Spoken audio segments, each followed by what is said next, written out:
Welcome to another In the Geek Room review. And last night I went to see X-Men Dark Phoenix. Okay, I've been a fan of the X-Men movies since the original one in 2000. And now, 19 years and 12 films later, we are the last one. Okay, if you exclude New Mutants, which is due out next year, even if it does, if it gets a release, that's been put back so many times. But Dark Phoenix, it's the second telling of the Dark Phoenix based on the classic John Byrne, Chris Claremont comic book series. And you know what? I'll be honest with you, I really, going into it, and when I heard it was just going to be one film, I thought there's no way they can pull this off in one film. It should have been a trilogy. It should have been a well planned out one. But I was actually pleasantly surprised. It is actually a genuinely enjoyable film. It's not the swan song that you really would like for the X-Men pre MCU, but it does a competent job. It goes quite a bit to erase the awful X-Men apocalypse.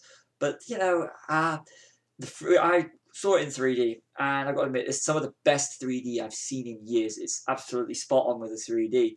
The storyline, they did in just under 2 hours. They managed to pull off a competent storyline.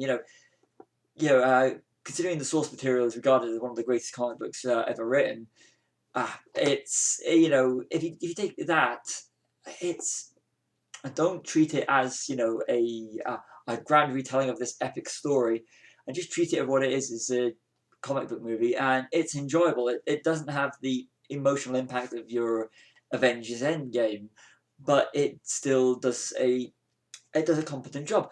A big complaint is that whereas when the original X-Men, X2, and leading up to Last Stand developed the characters of Jean Grey for the turn to actually be more impactful.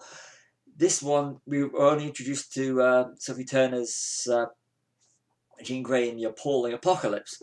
So really don't have no feelings. So when she does turn to the Phoenix, there's really no emotional connection as such as there was with Jean Grey, because the characters were all established and the X-Men were established, so it doesn't have that in the finale doesn't have the same impact as Last Stand did. Now, I got to admit, I do enjoy X-Men Last Stand, and one of my biggest complaints with Apocalypse was the smart remark they made, when the characters are coming out the cinemas about how the third one is never that good, really.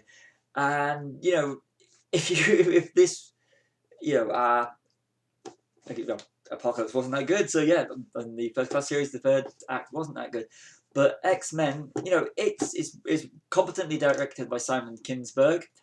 The ending is really satisfying. I did like the ending, and I would love to see these characters, and it'd be good to see the cast fitting into the MCU. It'd be impossible with the timeline the way it is, but going out, they don't go out with a huge bang, but they don't go out with a whimper. The ending is satisfying, and it's a nice ending for the characters, at least the First Class generation of characters. It would have had more impact if it had been the original Hugh Jackman, Famke Janssen, James Marsden, Halle Berry, uh, those X-Men.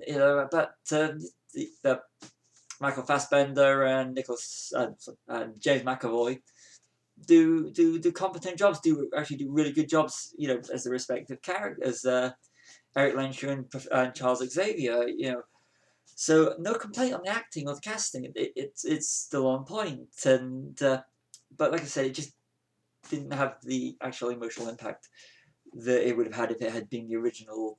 It would have been nice to have had a cameo somewhere along the lines from the originals at the end, or even the post credits. There was no post credits, so you don't have to sit through the credits if you don't want to, unless you want to see. There's a cameo in it that I don't want to mention it. So it's a little background on the comic book creators, so that's not a spoiler. You'll look for it, you'll see it. But yeah, overall, not not the best X-Men movie, but not the worst by a long shot. It isn't. So go see it, enjoy it, make up your own mind. Just don't compare it too much to the comic book, the original, the origin story. So that's been my review of first, my review of X-Men Dark Phoenix.